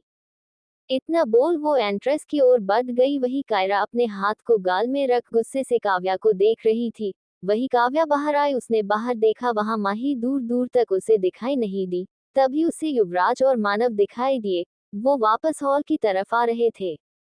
काव्या जल्दी से उनके तरफ भागी। काव्या को ऐसे भागता देख मानव ने परेशानी से पूछा अंडरस्को क्या हुआ काव्या तुम ऐसे भाग क्यों रही हो। काव्या ने हौंफते हुए कहा अंडरस्को वो माँ ही माही। माही का नाम सुनते ही युवराज के कान खड़े हो गए। उसने गुस्से में काव्या से पूछा अंडरस्को क्या हुआ माही को। युवराज की इतनी तेज आवाज सुन काव्या कांप गई। उसने हकलाते हुए कहा अंडरस्को वो उसकी ड्रेस फट गई थी और कायरा और उन दोनों ने माही को कुछ भला बुरा कह दिया जिससे माही रोते हुए बाहर की ओर भाग गई। युवराज ने जब ये सुना तो उसका गुस्सा सातवें आसमान पर पहुंच गया। उसने गुस्से से पूछा अंडरस्को कहाँ गई वो। काव्या ने कहा अंडरस्को आई डोंट नो। युवराज अब वहां नहीं रुक सकता था। रात काफी हो गई थी और वो जिस जगह थे वहां से माही को कुछ भी हो सकता था। युवराज ने पूछा अंडरस्को कितनी देर पहले वो गई यहाँ से। काव्या ने कहा अंडरस्को 20-25 मिनट पहले में भी। मानव को काव्या पर बहुत गुस्सा आ रहा था। वो बोला अंडरस्को सीरियसली काव्या माही को गए लगभग आधा घंटा हो गया है और तुम हमें अब बता रही हो। तुम्हें हमें कॉल करना चाहिए था। काव्या ने कहा अंडरस्को मानव मैं तो बस उन तीनों को सबक सिखा रही थी जिनके कारण। युवराज ने दोनों को रोकते हुए कहा अंडरस्को बस करो तुम दोनों अभी के लिए मुझे माही को खोजने जाना होगा। इतना बोल युवराज जल्दी से माही को खोजने चले जाता है। तभी मानव ने उसको बोला अंडरस्को भाई रुक मैं भी आता। युवराज ने कहा अंडरस्को नहीं मैं चला जाऊंगा तब तक तुम दोनों उस कायरा को यही रोक के रखो। इतना बोल वो अपनी कार लेकर माही को खोजने निकल जाता है। वही मानव काव्या से इस समय बहुत ज्यादा निराश रहता है। वो अंदर हॉल के अंदर जाने लगता है। वही काव्या भी उसके पीछे पीछे जाती है। वो बोला अंडरस्को कहाँ है वो कायरा। काव्या ने कहा अंडरस्को यही तो थी पता नहीं कहाँ चली गई। मानव को काव्या पर अभी बहुत ज्यादा गुस्सा आ रहा था। वो भड़क गया। उसने कहा अंडरस्को काव्या एक काम मैंने तुम्हें दिया था सब गेस्ट को संभालने लेकिन तुमसे वो भी नहीं हुआ। इतनी बड़ी लापरवाही की उम्मीद मुझे तुमसे नहीं थी। इतना बोल वो वहां से जाने लगता है तो काव्या तो पहले से ही परेशान थी। मानव की डांट सुन और दुखी हो जाती है। वो उसके पीछे जाते हुए बोली अंडरस्को मानव मानव कहाँ जा रहे हो तुम। मानव ने कहा अंडरस्को माही को खोजने। अब युवराज भगवान तो है नहीं कि 1 मिनट में माही को खोज लेगा। काव्या ने कहा अंडरस्को पर युवराज ने तो हमें कायरा को रोकने कहा था ना। मानव चिढ़ते हुए कहा अंडरस्को अब कायरा यहाँ है ही नहीं तो वो कहाँ से रुकेगी। काव्या ने कहा अंडस्को ठीक है, पर मैं भी तुम्हारे साथ जाऊंगी। मानव ने कहा अंडस्को नहीं जी, आप यही रुकिए, क्योंकि मैं और कोई मुसीबत नहीं चाहता। काव्या अब मानव का बर्ताव देख भड़क गई। वो बोली, अंडस्को मैं तुमको मुसीबत दिखती हूँ? मैंने ऐसा क्या कर दिया कि तुम मुझे दोष दे रहे हो? मानव का मूड पहले से बहुत खराब हो चुका और वो काव्या के साथ और बहस नहीं करना चाहता था। वो बोला, अंडस्को कार में वेट कर रहा हूँ, जल्दी आओ। इतना बोल वो वहां से चला गया। वही युवराज भी सड़कों में गाड़ी भागा रहा था और रास्ते को अच्छे से देख रहा था कि माही कहीं यही दिख जाए। आसमान में काले बादल दिखने लगे थे, शायद बहुत तेज बारिश होने वाली थी। जहां माही को खोजना अब थोड़ा मुश्किल लगने लगा था। उसने अपने आप से कहा, अंडस्को कहाँ गई ये लड़की? इतनी रात में मिल जाए, बस तब दिखाता हूँ इसे, रात को कहीं भी निकल जाना क्या होता है ये? मान्या ने मुझे किसके साथ शादी करके फंसा दिया। अभी उसे याद आता है कि मान्या एक दिन उसके पास आती है। 4 मंथ्स एगो। युवराज बेंगलोर रिवर के पास खड़ा होकर रात की खूबसूरत चांदनी रात देख रहा था। तभी मान्या अपने कार से वहां पहुंचती है। तभी युवराज पीछे मुड़ता है और मान्या को देखकर बोलता है, अंडस्को बताओ क्या कहना चाहती थी तुम मुझे? मान्या उसके पास आती है। वही नदी के पानी को देखते हुए बोली, अंडस्को ज्यादा कुछ नहीं, तुम्हें शादी करनी है। युवराज हैरान रह गया और बोला, अंडस्को व्हाट? मान्या ने कहा, अंडस्को हाँ सही सुना, तुम्हें शादी करनी है, और वो भी इस लड़की से। माहिरा नाम है इसका, लेकिन अभी के लिए माही है। मान्या एक फोटो युवराज को देते हुए बोली। युवराज फोटो लेते हुए बोला, अंडस्को तुम्हें ऐसा क्यों लगता है मैं इस लड़की उफ माहिरा से शादी करूंगा? मान्या ने युवराज के हाथों से फोटो खींचते हुए कहा, अंडस्को माही, अभी इसका नाम माही है, और तुम्हें इससे शादी करनी ही होगी हमारे काम के लिए। मान्या ने कैजुअली कहा। युवराज हंसा और बोला, अंडस्को सीरियसली मान्या, तुम्हें मैं यहाँ दिखता क्या हूँ? तुम्हारे कहने पर पहले से मैं इतनी बड़ी नौटंकी प्ले कर रहा हूँ, ऊपर से तुम चाहती हो कि मैं अभी और एक नौटंकी पालूं। मान्या ने एक स्माइल करते हुए कहा, अंडस्को क्यों प्यार का नाटक करते करते तुम्हें सच में उस पागल त्रिशा को पसंद तो नहीं करने लगे? युवराज ने कहा, अंडस्को नो नो, उस महान लड़की, वो भी मैं क्या कोई पसंद नहीं कर सकता हूँ? कैसे झेल रहा हूँ इन 5 सालों से मैं जानता हूँ बस। मान्या ने कहा, अंडस्को ओक तो मत झेलो न, प्यारी लड़की है माही, कर लो शादी, इस त्रिशा से भी छुटकारा मिल जाएगा। युवराज ने हंसते हुए कहा, अंडस्को उससे तो छुटकारा पा लिया मैंने। मान्या ने हैरानी से पूछा, अंडस्को वो कैसे? युवराज ने कहा, अंडस्को मैंने उसकी न्यू अमीर लड़के से मिलवाया है, सूरज भारद्वाज है ना, वही अब उसी के साथ चिपकी रहती है अब। मान्या ने कहा, अंडस्को ये तो और भी अच्छी बात है, अब ज्यादा प्रॉब्लम भी नहीं है, कर लो ना शादी, खून का न सही मन के तो भाई बहन ही है हम, इतना तो कर ही सकते हो। युवराज मान्या को घूर के देखता। Present time. Yuvraj car drive कर रहा था। उसने अपने आप से कहा, अंडस्को मेरी मति मारी गई थी जो मैंने इस मुसीबत से शादी करने के लिए हाँ कह दिया। मान्या सच में तुम्हें तो मैं चढ़ूंगा नहीं, पता नहीं कहाँ फंसा दिया मुझे। वही माही अकेले सड़क पर चल रही थी। तभी अचानक उसको लगता है कि उसके पीछे कोई है, डर जाती है और पीछे देखती है जहां 2 लड़के उसके पीछे आ रहे थे। वैसे रात के 8 ही बजे होंगे, लेकिन वो जिस जगह थी वो बहुत ज्यादा सुनसान इलाका था। वही 2 लड़कों अपने पीछे आता देख माही डर जाती है और भागने लगती है। वही 2 लड़के भी माही के पीछे भागने लगते हैं। माही पहले से बहुत थकी हुई थी एंड उसकी फटी हुई ड्रेस, वो भाग नहीं पा रही थी। वो दोनों लड़के माही को पकड़ लेते हैं।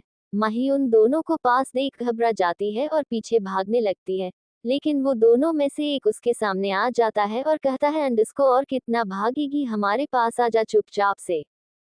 माही घबरा के बोलने लगी, अंडस्को दूर दूर रहो मुझसे। दूसरा आदमी बोला, अंडस्को अरे ऐसे कैसे दूर रहे, इतनी दिनों बाद एक सुंदर लड़की मिली, वो भी इतनी सुंदर जगह में। माही पीछे खिसकने लगती है, अंडस्को देखो मुझे जाने दो प्लीज। पहला आदमी बोला, अंडस्को ए लड़की ज्यादा बातें मत कर समझी, और जल्दी से हम दोनों जिस्म की प्यास बुझा समझी। माही को समझ नहीं आ रहा था कि वो क्या करे। तभी उसे एक लकड़ी का डंडा मिला। वो जल्दी से उसे ले आती है और कहती, अंडस्को देखो मेरे पास मत आना वरना। वो दोनों वो डंडा देखकर हंसने लगते हैं। वो बोला, अंडस्को तुम हमें इस डंडे से मरोगी। माही ने घबराते हुए कहा, अंडस्को देखो जाने दो मुझे, मैं नहीं तो। दूसरे लड़के ने उसके डंडे की एक छोर पकड़ ली और डंडे को खींचते हुए कहा, अंडस्को तो क्या हाँ क्या कर लेगी? माही के हाथ से डंडा छीन चुका अब गया था। अब माही को समझ नहीं आ रहा था कि वो क्या करे। पीछे हटने लगती है जिसे देख वो दोनों लड़के माही के पास चेहरे पर एक भद्दी से हंसी के साथ आगे माही की ओर बढ़ रहे थे। माही तभी पीछे किसी से टकराती है। किसी से टकराने से वो इतना ज्यादा घबरा गई कि वो पीछे मुड़ भी नहीं पाए। तभी पीछे से एक ठंडी आवाज आए एंड इसको माही। माही जो घबरा के पीछे मुड़ भी नहीं पा रही थी, लेकिन वो आवाज सुन उसका दिल धड़कने लगा।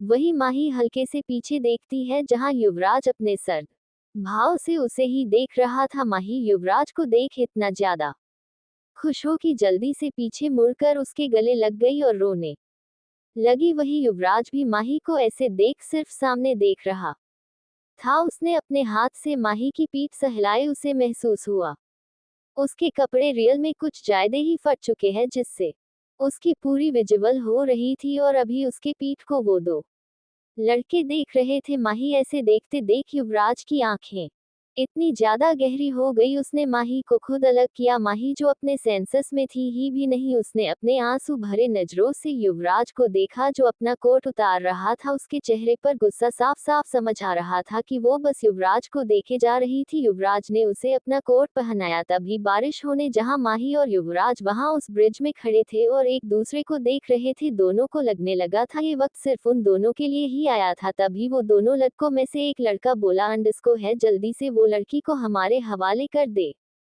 युवराज जो कब से माही को देख रहा था, अब उसने गुस्से से पीछे खड़े उन दोनों लड़कों को देखा, जिसे देख उसकी मुठिया कस गई। वही माही भी उन दोनों की आवाज आई वो कांपने लगी। युवराज ने माही को कांपते हुए महसूस किया।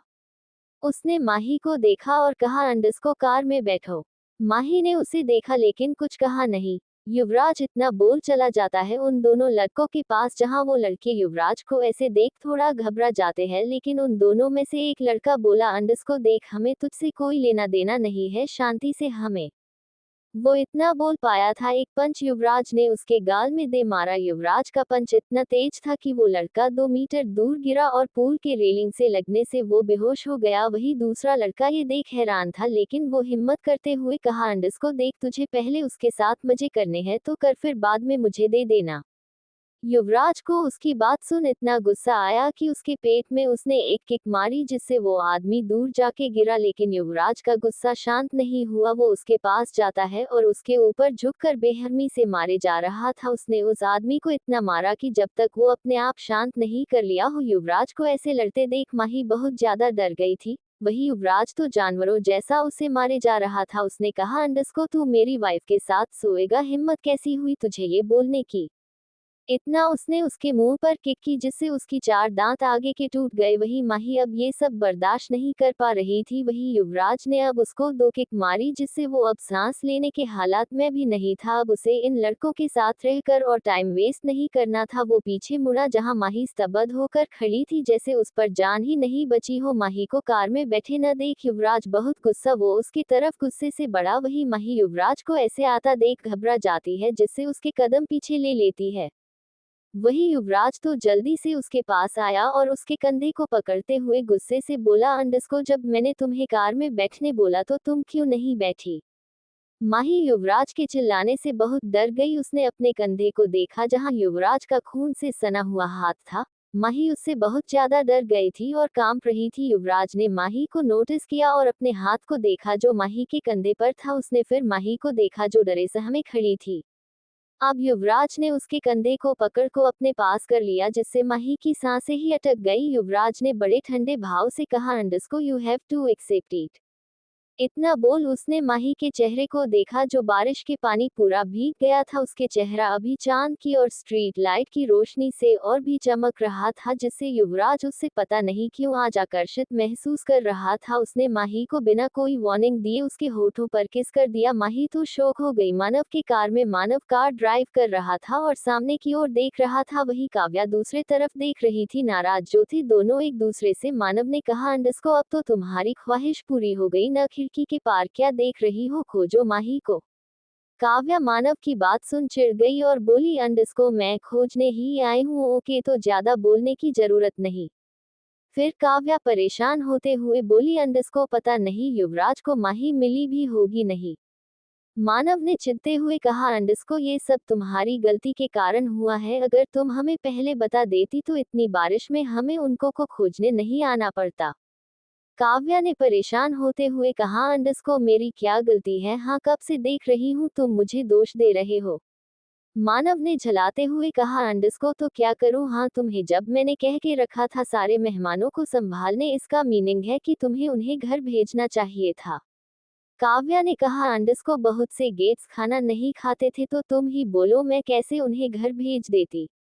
मानव ने कुछ नहीं कहा और ड्राइव करने में कंसेंट्रेट करने लगा। वही अब काव्या भी चुप हो गई और रास्ता में देखने लगी और परेशानी से बोली, अंडस्को पता नहीं युवराज ने माही को खोज भी पाया होगा कि नहीं, यहाँ इतनी तेज बारिश जो हो रही है। तभी मानव ने कार रोक दी। काव्या ने हैरानी से पूछा, अंडस्को क्या हुआ मानव, तुमने यहाँ इस जगह कार क्यों रोकी। मनाव ने सामने दिखाते हुए कहा, अंडस्को वो देखो ये युवराज की कार है राइट। काव्या सामने देख कहा, अंडस्को हाँ ये तो युवराज की गाड़ी है, ये यहाँ क्यों खड़ी है। मानव ने कार स्टार्ट करते हुए कहा, अंडस्को आगे जाकर देखना पड़ेगा। काव्या ने कहा, अंडस्को मुझे तो डर लग रहा उन्हें कुछ। मानव। काव्या के ऐसे चिल्लाने से मानव जल्दी से ब्रेक लगाया और कहा, अंडस्को क्या हुआ, चिल्ला क्यों रही हो। काव्या ने बाएं तरफ जो पूल था उसे देखने को कहा। वहां मानव देखा तो हैरान रह गया, वो दोनों एक साथ, अंडस्को ये दोनों क्या किस कर रहे हैं।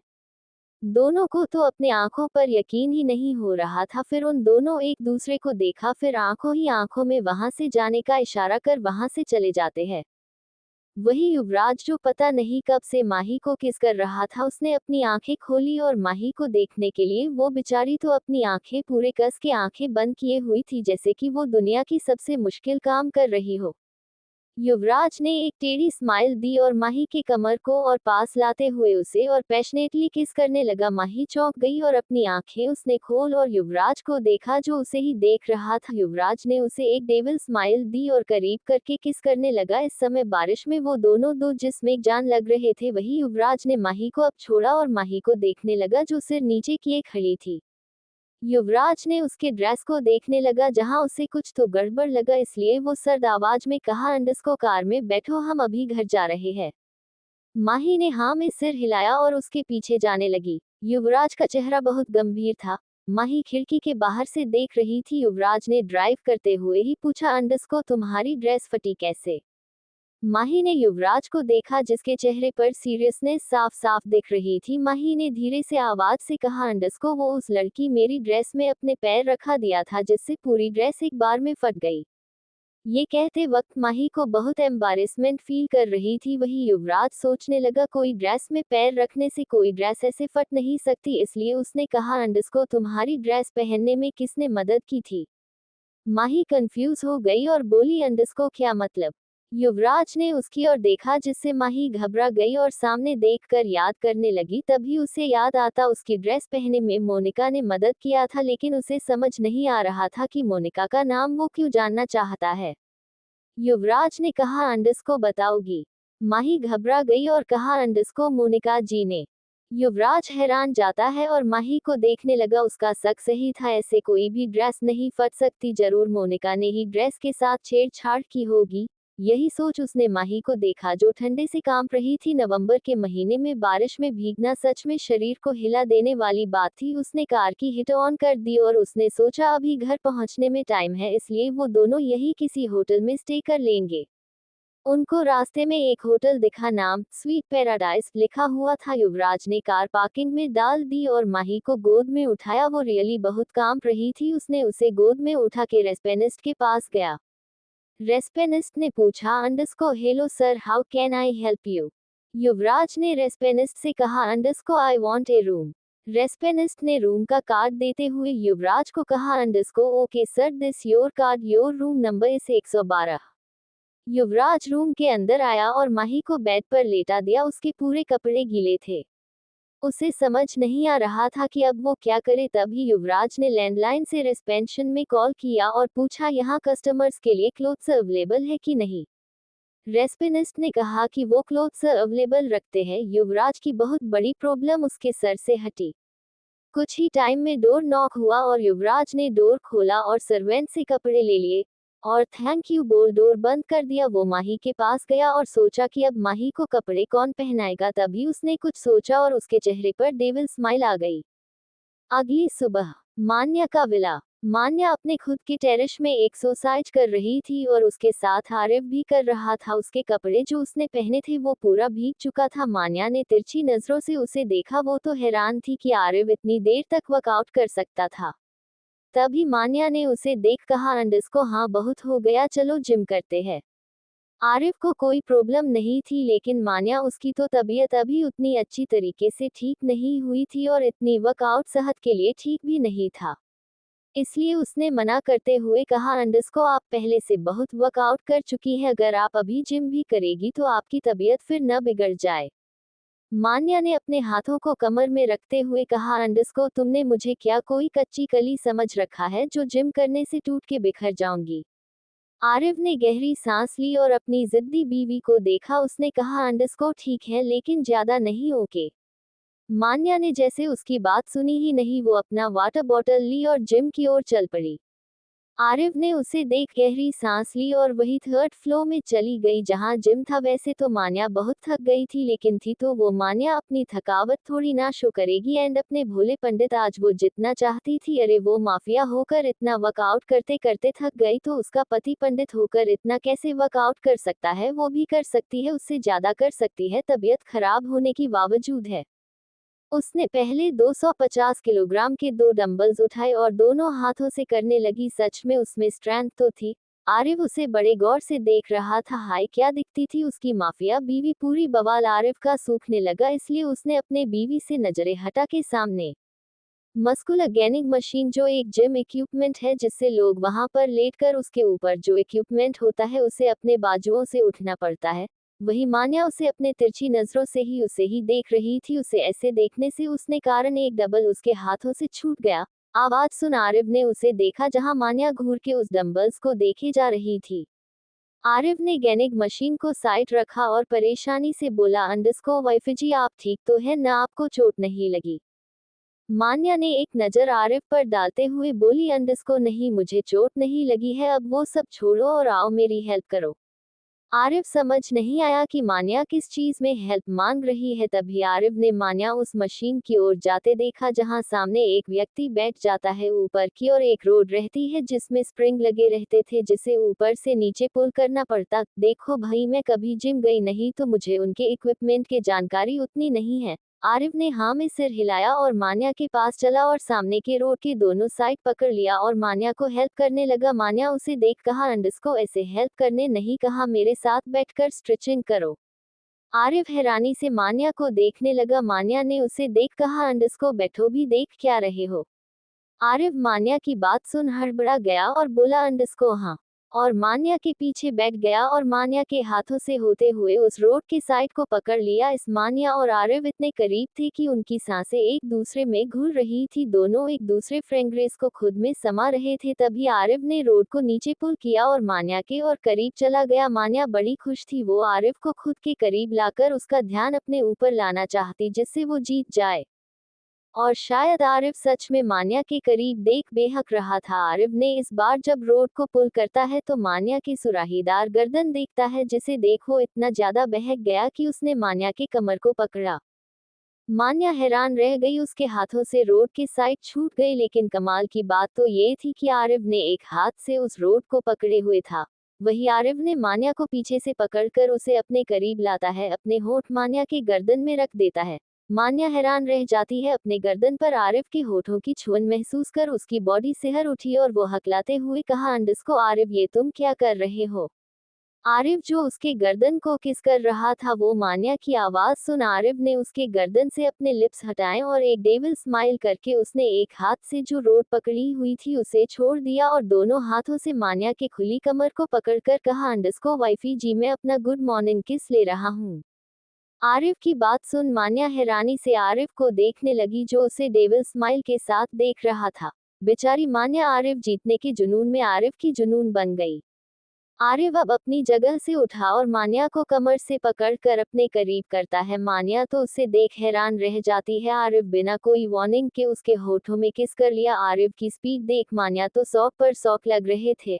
आरिफ मान्या को किसी भूखे शेर जैसे किस कर रहा था और मान्या उसके किस में अब इन्वॉल्व हो गई थी। दोनों एक दूसरे को किस कर रहे थे, दोनों एक दूसरे को कितने देर तक किस करते रहे पता नहीं। कुछ समय बाद आरिफ बड़े खुश होकर किचन में ब्रेकफास्ट बना रहा था। वही मान्या टेबल में बैठी कुछ काम कर रही थी, तभी उसे ईमेल आया। उसने ईमेल खोला और कॉफी का एक शिप लेती है तभी आरिफ भी ब्रेकफास्ट लेकर आ गया और बोला, अंडरस्को वाइफी जी, ये लीजिए आपका नाश्ता। मान्या ने आरिफ को देखा जो बड़ा खुश दिख रहा था। भाई खुश क्यों नहीं होता, उसे आज जी भर के मान्या को किस करने जो मिला। मान्या ने हाँ में सिर हिलाया और ब्रेकफास्ट करने लगी। मान्या ने खाना खाते हुए ही कहा, अंडरस्को रेडी रहो, हमें आज मानन एंटरप्राइज जाना है। आरिफ जो जूस पी रहा था उसने मान्या को देखा जो फोक एंड नाइफ से अपने डिश को कट करके खा रही थी। आरिफ ने हाँ में सिर हिलाया। ब्रेकफास्ट के बाद वो दोनों मानन एंटरप्राइज के लिए निकल पड़े। मान्या अपने फरारी में बैठी ड्राइव कर रही थी और उसके बगल में आरिफ बैठा था। बात ये थी, रेहान का कॉल आया था कि अरमान मान्या से मिलना चाहता था। थोड़ी ही देर में वो दोनों मानन एंटरप्राइज पहुंच गए। आरिफ ने मानन एंटरप्राइज देखा। सच में मानन एंटरप्राइज का ऑफिस बहुत बड़ा था। मान्या यहाँ माफिया थी, इसलिए उसने अपने चेहरे पर एक ब्लैक मास्क पहन लिया और अपने कार से बाहर निकली। उसने आरिफ को भी एक मास्क दे दिया था पहने के लिए। वही ऑफिस में अफरा तफरी मची हुई थी। सबको मान्या के आने की खबर मिल चुकी थी। तभी मान्या अपने आंखों में शेड्स चढ़ाते हुए स्टाइल से अपने केबिन की तरफ बढ़ती है। वही सब ऑफिस वर्कर्स मान्या से ऐसे डर के छुप रहे जैसे कि वो कोई खुला सांड हो, गुस्सा होने सबको मारते फिरती हो। वही मान्या के सब ध्यान से ही रहे थे। तभी एक और स्ट्रॉन्ग ऑरा वाला आदमी मान्या के पीछे पीछे आ रहा था। आरिफ की पर्सनैलिटी देख सब एक बार के लिए एक ट्रैक फील हुआ। वो सब आरिफ को घूर घूर के देख रहे थे, लेकिन उन्हें हैरानी ये थी कि उनकी माफिया बॉस के पीछे ये अट्रैक्टिव पर्सन है कौन। वही मान्या अपने केबिन में पहुंच जाती है और उसके पीछे आरिफ भी एंटर लेता है। मान्या को आज बहुत काम थे, इसलिए उसने रेहान को बोल के आज सारे माफिया बॉसेस को लेकर एक मीटिंग बुलवाई थी, इसलिए उसने आरिफ को केबिन में रहने बोल खुद मीटिंग के लिए चली गई। वही मान्या के जाने के बाद आरिफ आराम से उसके केबिन को देखने लगा। तब उसे एक फोटो मिली जिसे देख उसके चेहरे पर स्माइल आ गई। वो फोटो मान्या और उसकी मोम की थी, जिसे देख आरिफ बहुत खुश होता है। वही मान्या कॉन्फ्रेंस रूम में बैठी हुई थी और उसके सामने सब माफिया के बॉसेज बैठे हुए थे। मान्या ने कहा, अंडरस्को तो आपके पास कोई जवाब है कि ये सब डील्स को आप सब कैसे लाने वाले हैं। सब मान्या की खतरनाक आवाज सुन डर गए। वही किसी की बोलने की हिम्मत नहीं। वही एक आदमी बोला, अंडरस्को हाँ। मान्या ने उस आदमी को देखा, उसकी आंखें सर्द हो गई। वही एक दूसरे आदमी ने पूछा, अंडरस्को वो कैसे मिस्टर अरमान। हाँ अरमान, जो अपने चेहरे पर कुटिल मुस्कान लिए मान्या को ही देख रहा था, लेकिन मान्या ने अपना मुंह मोड़ लिया और सामने की ओर देखने लगी। वही अरमान ने कहा, अंडरस्को वो मैं सोच रहा था कि इस बार हमें पोलिटिकली सपोर्ट की जरूरत लेनी चाहिए। किसी दूसरे ने कहा, अंडरस्को हाँ ये अच्छा आइडिया है मान्या, क्यों ना हम। मान्या ने उसे देख कहा, अंडरस्को मान्या मानन किसी की भी सपोर्ट की जरूरत नहीं है। अगर आप सब के पास कोई अच्छा आइडिया नहीं है तो दीजिए भी मत, आज की मीटिंग में यही खत्म करती हूँ। इतना कह वो कॉन्फ्रेंस रूम से जाने लगती है। तभी अरमान उसे रोक कहता है, अंडरस्को कभी कभी हमें किसकी सपोर्ट की जरूरत पड़ जाए ये हमें पता भी नहीं होता है। मान्या ने उसे बिना देखे ही कहा, अंडरस्को मुझे खुद का सपोर्ट करना आता है, यही बड़ी बात है। इतना बोल वो वहां से चली जाती है। वही अरमान बस दांत पीसते ही रह जाता है। वही केबिन में रेहान और आरिफ किसी फाइल में काम कर रहे थे। तभी केबिन का दरवाजा खुला, जिससे दोनों चौंक गए। जब सामने देखा मान्या वहां खड़ी है तो दोनों और ज्यादा शॉक हो गए। मान्या तो अभी कॉन्फ्रेंस रूम में थी, तो यहाँ क्या कर रही है। दोनों ने कंफ्यूज होकर एक दूसरे को देखा, फिर मान्या को। मान्या ने रेहान कहा, अंडरस्को रेहान मेरे लिए कॉफी अभी। रेहान समझ गया और जल्दी से कॉफी लाने गया। वही अभी केबिन में आरिफ और मान्या ही थे।